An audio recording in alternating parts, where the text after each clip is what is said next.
Hi అండి, బాగున్నారా? ఏంటా ఈ గులాబీ పూలు అనుకుంటున్నారా? చూడ్డానికి అచ్చం పువ్వుల్లాగే ఉన్నాయి కదా, కానీ పువ్వులు కాదండి, ఇవి పరోటాకి ముందుగా ఈ విధంగా రెడీ చేసుకుని పెట్టుకుంటారనమాట. తర్వాత దీన్ని పరోటా కింద పంపుతారు. ఇంకా మీకు ఏమన్నా వీడియోస్ కావాలనుకుంటే హోటల్లో చాలా రకాల టిఫిన్స్ అయితే ఉంటాయండి మా హోటల్లోని, అవన్నీ కూడా మీకు చూపించేస్తాను. చూడండి, ఇప్పుడు ఈ గులాబీ పువ్వును అయితే ఎలా రెడీ చేస్తారో చూపిస్తున్నాను. చూడండి,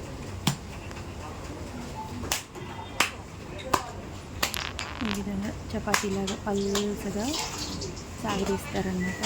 దాన్ని రోల్ లాగా చుడతారు. ఇప్పుడు మధ్యలో ఆయిల్ వేస్తారు, ఎందుకంటే పరోటా పొరలు పొరలు కింద రావాలి కదా. చూడండి ఎలా చుట్టారో. నెక్స్ట్ ప్రాసెస్ వచ్చేసి దీన్ని పరోటా కింద పాముకోవడం, అది కూడా చూపిస్తాను. మీకు ఇంట్రెస్ట్ ఉంటే కనుక కామెంట్లో కామెంట్ చేయండి.